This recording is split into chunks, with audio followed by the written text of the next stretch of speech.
భవత్ media news కి స్వాగతం. బులెటిన్ల ముందుగా హెడ్లైన్స్.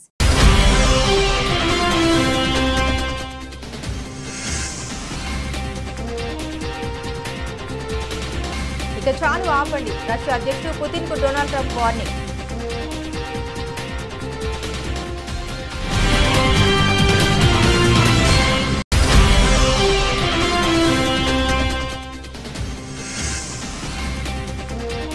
అప్పటి నుండి రాజకీయాల్లో లవ్ అనే పదాన్ని వాడుతున్నాను. ఎన్నికల ప్రచారంలో ఆసక్తికర వ్యాఖ్యలు చేసిన రాహుల్ గాంధీ.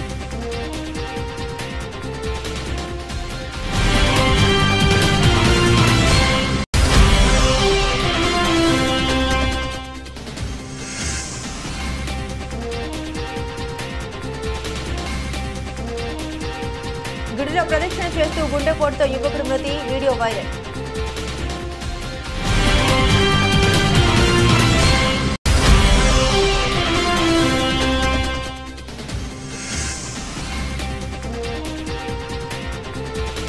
అర్ధరాత్రి 300 మంది పోలీసులు పంపి రైతులను అరెస్టు చేస్తారా? రేవంత్ సర్కార్పై కేటీఆర్ ఆగ్రహం.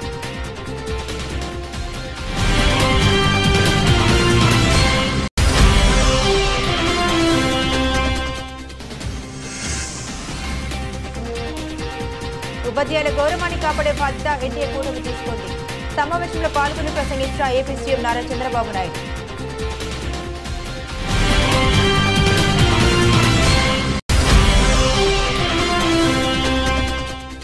మళ్లీ అధికారంలోకి వచ్చేది మనమే, కేసులకు భయపడద్దు, వైసీపీ ఎమ్మెల్సీలకు జగన్ దిశానిర్దేశం.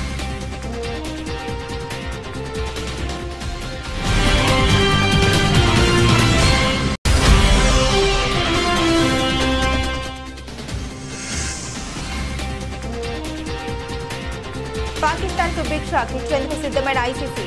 పాక్ నిర్ణయంపై సర్వత్రా ఆసక్తి.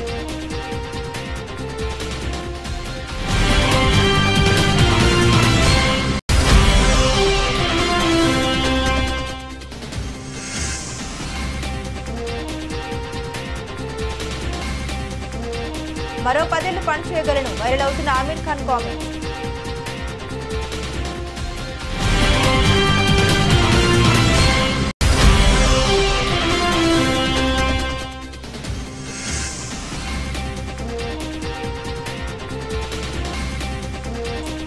ఒడిదుడుకుల్లో స్టాక్ మార్కెట్ సూచీలు మిశ్రమ సంకేతాలతో ఉత్కంఠ.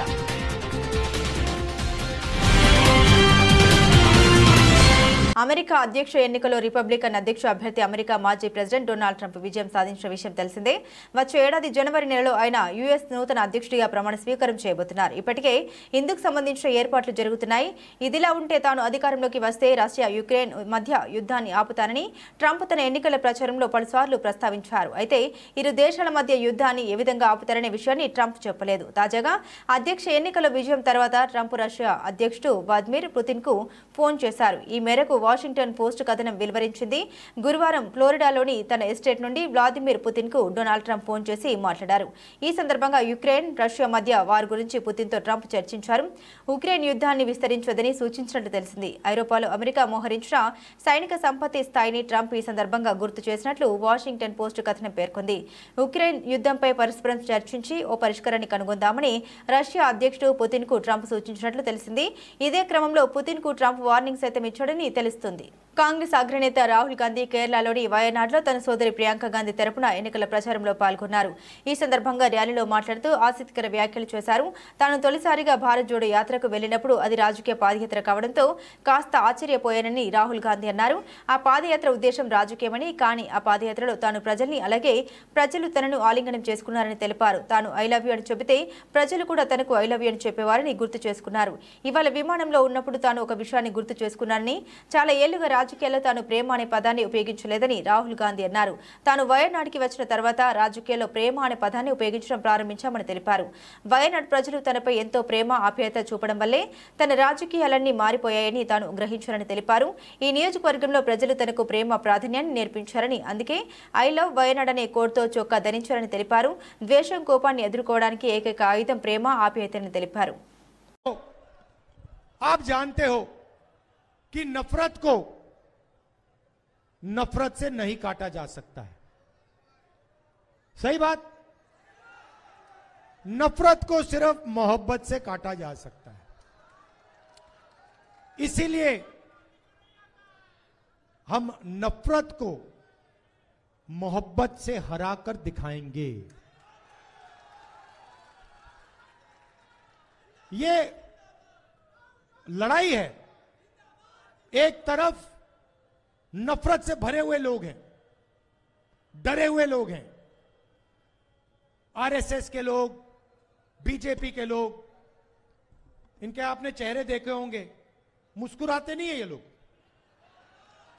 कांग्रेस का नेता होता है, मुस्कुराता है, कैसे हो भाई, कैसे हो, ठीक हो, क्या हो रहा है।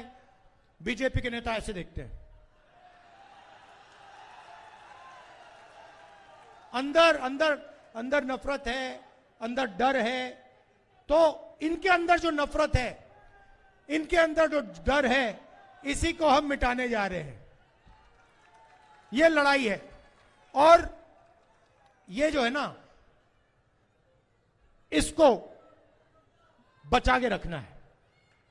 ये आप सबकी जिम्मेदारी है, हमारी जिम्मेदारी है, देश के युवाओं की जिम्मेदारी है। इसको आप भूलिए मत। अगर इस पर कोई आक्रमण करे, हिंदुस्तान की एकता पर, भाईचारे पर, तो फिर आप डट के उसके सामने खड़े हो जाइए। हम आपके साथ हैं, हम भी खड़े हैं। एक साथ मिलकर संविधान को बचाना है और इसकी रक्षा करनी है। గుడిలో ప్రదక్షిణ చేస్తూ అక్కడే ప్రాణాలు వదిలాడు ఓ యువకుడు. హైదరాబాద్లోని కేపీహెచ్పీ పోలీస్ స్టేషన్ పరిధిలో పీజీ హాస్టల్లో ఉంటూ ప్రైవేటు ఉద్యోగం చేసుకుంటున్నాడు. కానంపల్లి విష్ణువర్ధన్ అనే యువకుడు విష్ణువర్ధన్ సోమవారం టెంపుల్ బస్టాప్ సమీపంలో ఉన్న ఆంజనేయ స్వామి దేవాలయానికి వెళ్లాడు. ప్రదక్షిణ చేస్తుండగా ఒక్కసారిగా కుప్పకూలిపోయాడు. గమనించిన తోటి భక్తులు సిపిఆర్ చేసి ఆసుపత్రికి తరలించే ప్రయత్నం చేశారు. అయితే అప్పటికే గుడిలోని అతడు మృతి చెందినట్లు పోలీసులు తెలిపారు. విష్ణువర్ధన్ గుడిలో ప్రదక్షిణ చేస్తూనే కుప్పకూలిపోయిన ఘటనకు సంబంధించిన దృశ్యాలు అక్కడి కెమెరాకు చిక్కాయి. విష్ణువర్ధన్ మృతిపై కేసు నమోదు చేసుకున్న పోలీసులు దర్యాప్తు చేపట్టారు. విష్ణువర్ధన్ మృతి గురించి అతడి సోదరుడికి సమాచారం అందింది.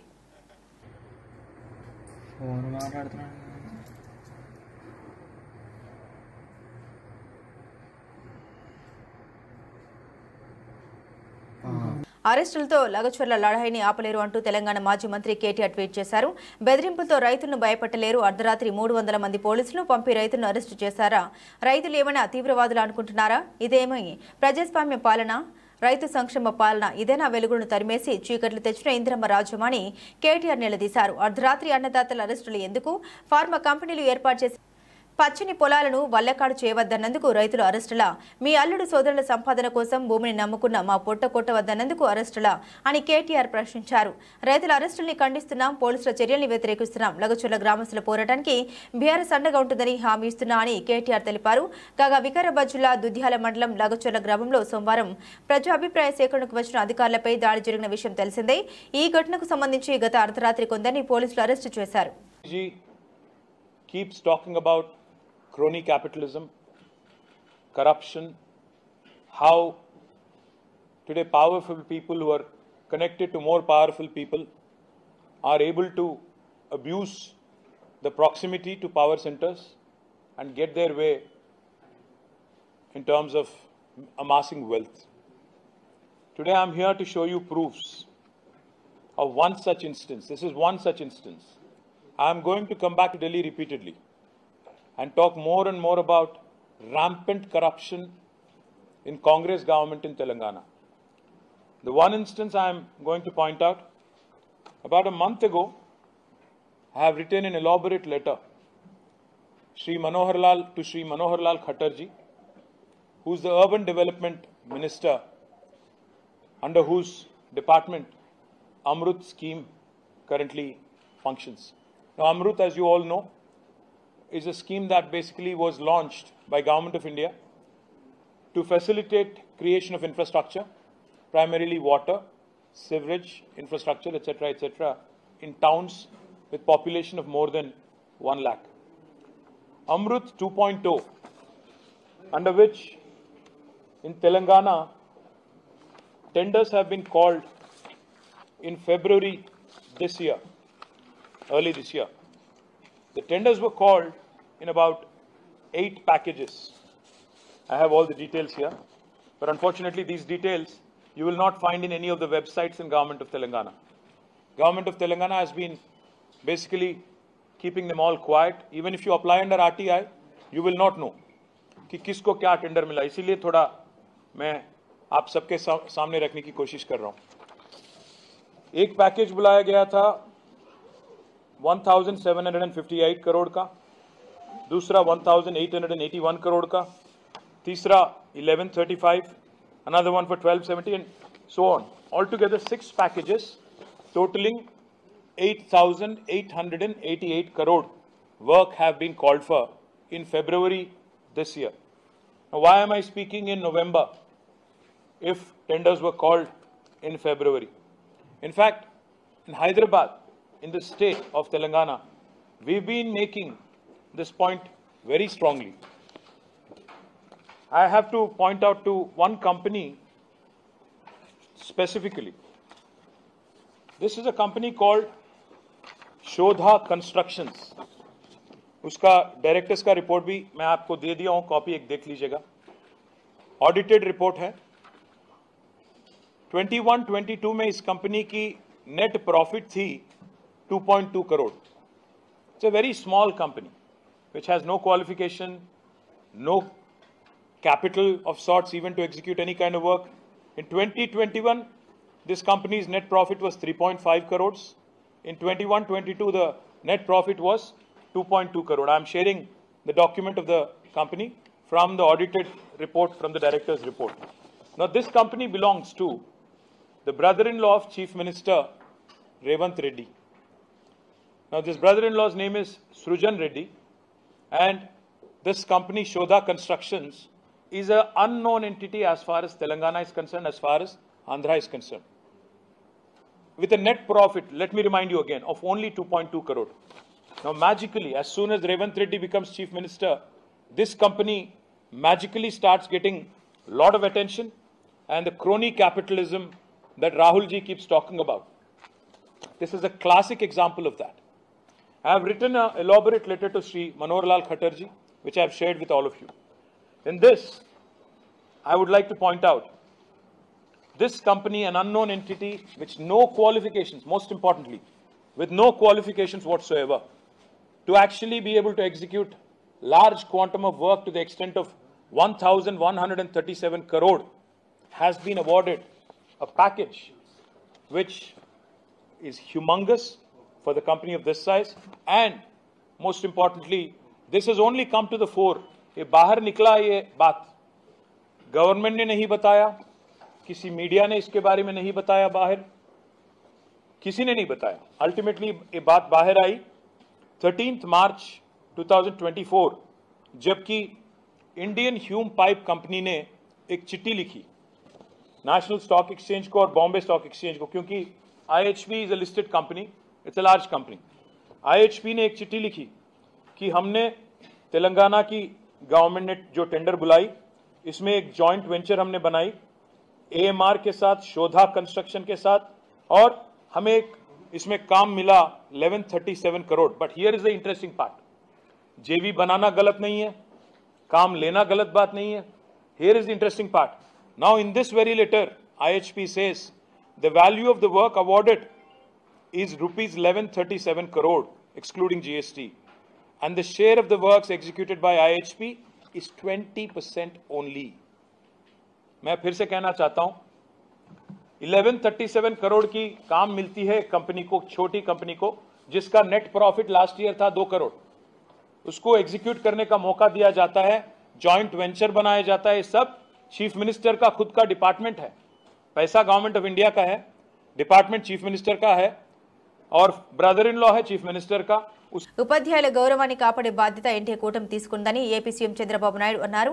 వినూత్న ఆలోచనలు చేసేవారు తక్కువ సమయంలో ఉన్నత శిఖరాలను చేరుకుంటారన్నారు. ప్రస్తుత పరిస్థితుల్లో ఉపాధ్యాయులు విలువలతో కూడిన విద్యను విద్యార్థులకు అందించాలని సీఎం సూచించారు.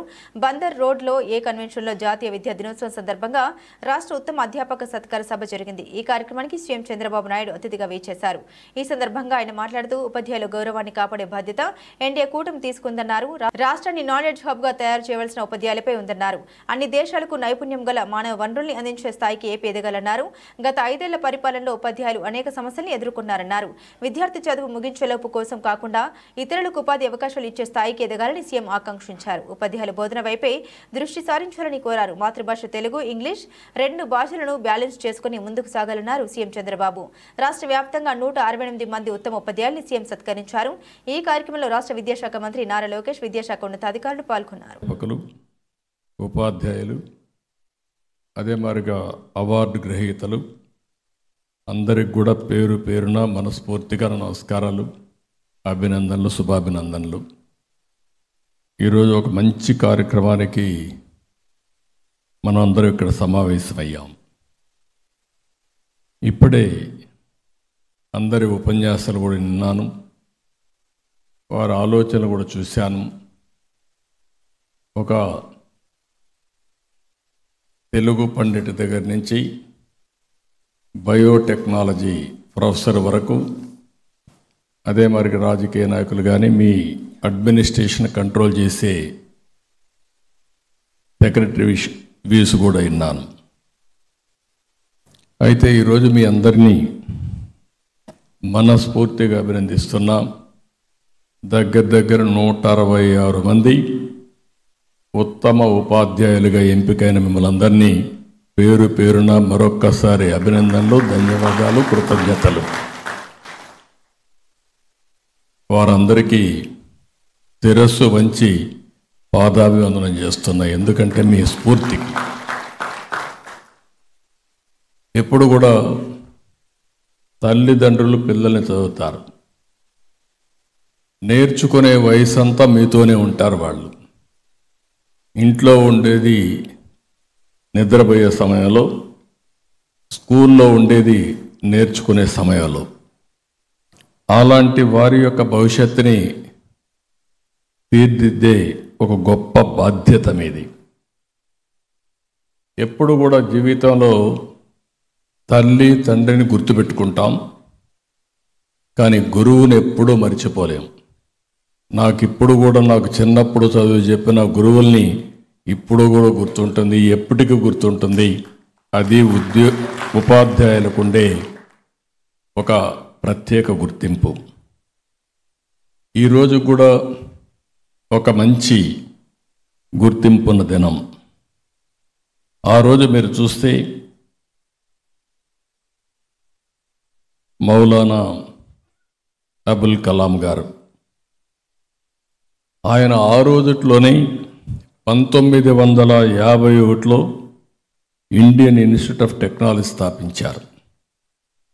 ఈరోజు భారతదేశంలో ఐఐటి చదువుకుని ప్రపంచమంతా పోగలిగారంటే ఆ రోజు ఆయన ఆలోచించి, ఈరోజు ఐఐటి స్టూడెంట్ అంటే ప్రపంచం మొత్తం ఒక సాంకేతికలో మొదట ఉండే వ్యక్తులని చెప్పి నిరూపించగలిగారు.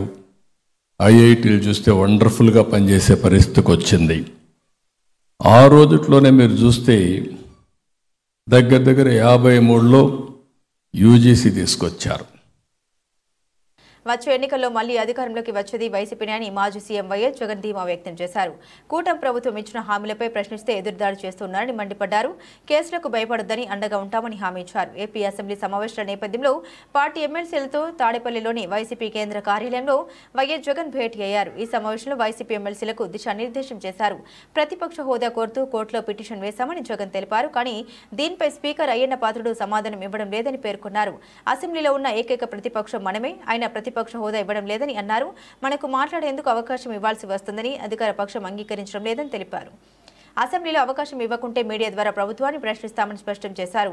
వైఎస్ జగన్ అసెంబ్లీకి రాకపోతే అసెంబ్లీ సమావేశాలేమీ ఆగవని చట్టం తన పని తాను చేసుకుపోతుందని శాసనసభ స్పీకర్ చింతకాయల అయ్యన్న పాత్రుడు అన్నారు. ఈ నెల 22 వరకు అసెంబ్లీ సమావేశాలు సీరియస్గా జరుగుతాయని ఆయన స్పష్టం చేశారు. ఎమ్మెల్యేలు విధిగా అసెంబ్లీకి హాజరవ్వాలని సూచించారు. బడ్జెట్పై రేపు అసెంబ్లీ కమిటీ హాల్లో ఎమ్మెల్యేలు అందరికీ శిక్షణ తరగతులు ఉంటాయని తెలిపారు. అలాగే వీప్ చీఫ్ వీప్లను కూడా రేపే ఖరారు చేస్తామని అన్నారు. ఐసీసీ ఛాంపియన్స్ ట్రోఫీ నిర్వహణపై సందిగ్ధం వేయడం లేదు. వచ్చే ఏడాది ఫిబ్రవరిలో పాకిస్తాన్ వేదికగా ఈ మెగా టోర్నీ జరగాల్సి ఉందైతే భద్రతా కారణాల దృష్ట్యా ఆ దేశంలో తాము పర్యటించలేమని ఈ టోర్నీని హైబ్రిడ్ మోడ్లో నిర్వహించాలని ఇప్పటికే ఐసీసీకి బీసీసీఐ తెలియజేసింది. ఈ విషయాన్ని ఐసీసీ కూడా పాకిస్తాన్ క్రికెట్ బోర్డుకి మెయిల్ ద్వారా చెప్పింది. భారత్ ఆడి మ్యాచ్లను హైబ్రిడ్ మోడ్లో యూఏఈలో నిర్వహించాలని సూచించింది. అయితే ఎట్టి పరిస్థితుల్లోనూ హైబ్రిడ్ మోడ్లో టోర్నీ నిర్వహించవద్దని పాక్ భావిస్తుందట. ఒకవేళ భారత్కు అనుకూలంగా ఐసీసీ నిర్ణయం తీసుకుంటే ఆతిథ్య హక్కులు వదులుకొని టోర్నీ నుండి నిష్క్రమించి న్యాయ పోరాటం చేయాలనే ఆలోచనలో పీసీబీ ఉన్నట్లు వార్తలు వస్తున్నాయి. ఈ క్రమంలో అంతర్జాతీయ క్రికెట్ కౌన్సిల్ కీలక నిర్ణయం తీసుకున్నట్లుగా స్పోర్ట్స్ టాక్ తెలిపింది. ఒకవేళ పాకిస్తాన్ కనుక హైబ్రిడ్ మోడ్కు ఒప్పుకోకుంటే ఈ టోర్నీని దక్షిణాఫ్రికా వేదికగా నిర్వహించాలని నిర్ణయించినట్లుగా పేర్కొంది. భారత్ను కాదని ఈ టోర్నీని నిర్వహిస్తే ఆర్థికపరమైన సమస్యలు వస్తాయని ఐసీసీ భావిస్తోందట. ఈ క్రమంలో పాకిస్తాన్ ఎలాంటి నిర్ణయం తీసుకుంటుందోనని క్రికెట్ ఫ్యాన్స్ ఎంతో ఆసక్తిగా ఎదురుచూస్తున్నారు. ఇండియన్ ఫిల్మ్ ఇండస్ట్రీలో సూపర్ స్టార్ డమ్ ఉన్న యాక్టర్లలో టాప్లో ఉంటాడు అమీర్ ఖాన్. లగాన్, గజ్నీ, పీకే దంగల్తో పాటుగా ఎన్నో బ్లాక్ బస్టర్ హిట్స్ అందించిన ఈ స్టార్ యాక్టర్ చాలా కాలంగా మంచి బ్రేక్ కోసం ప్రత్యేకించి చెప్పనవసరం లేదు. తాజాగా హాలీవుడ్ రిపోర్టర్కి ఇచ్చిన ఇంటర్వ్యూలో ఆసక్తికర కామెంట్స్ చేసి అభిమానుల్ని ఫుల్ ఖుషి చేస్తున్నాడు అమీర్ ఖాన్. నేను రాబోయే 10 సంవత్సరాలు చురుకుగా పనిచేయగలనని అనుకుంటున్నా.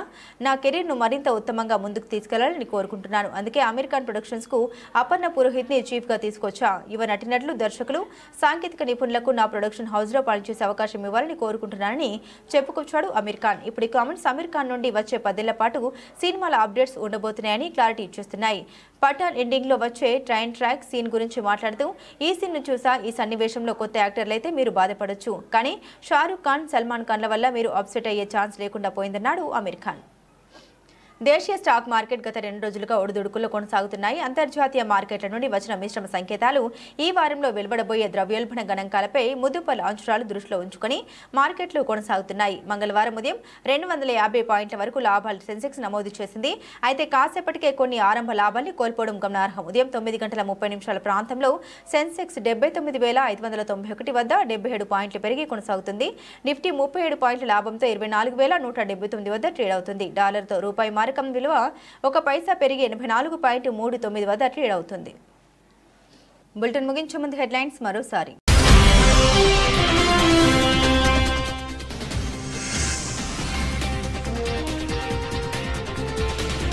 ఇక చాలు ఆపండి, రష్యా అధ్యక్షుడు పుతిన్ కు డొనాల్డ్ ట్రంప్ వార్నింగ్.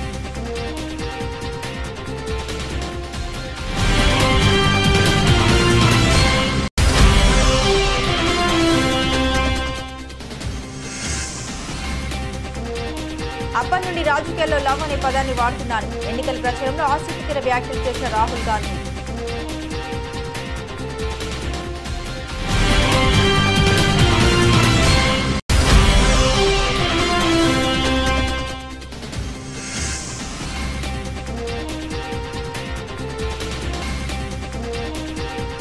గుడిలో ప్రదక్షిణ చేస్తూ గుండెపోటుతో యువకుడు మృతి, వీడియో వైరల్.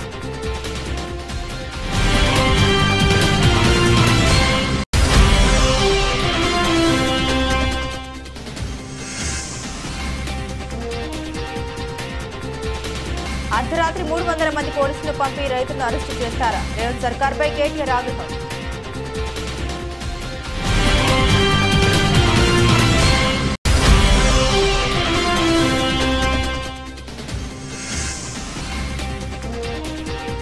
ఉపాధ్యాయుల గౌరవాన్ని కాపాడే బాధ్యత ఎన్డీఏ కూటమి తీసుకుంది. సమావేశంలో పాల్గొని ప్రసంగించిన ఏపీ సీఎం నారా చంద్రబాబు నాయుడు.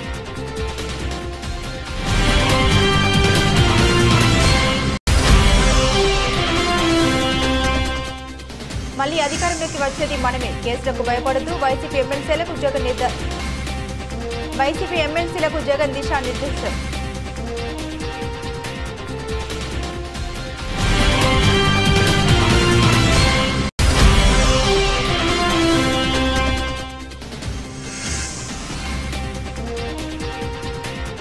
పాకిస్తాన్ కు బిగ్ షాక్ ఇచ్చేందుకు సిద్ధమైన ఐసీసీ. పాక్ నిర్ణయంపై సర్వత్రా ఆసక్తి.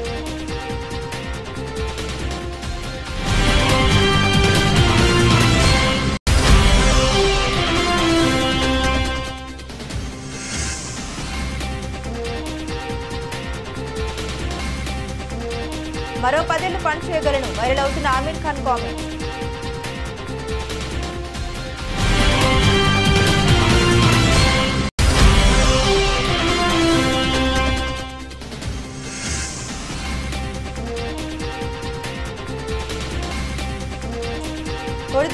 స్టాక్ మార్కెట్ సూచీలు మిశ్రమ సంకేతాలతో ఉత్కంఠ.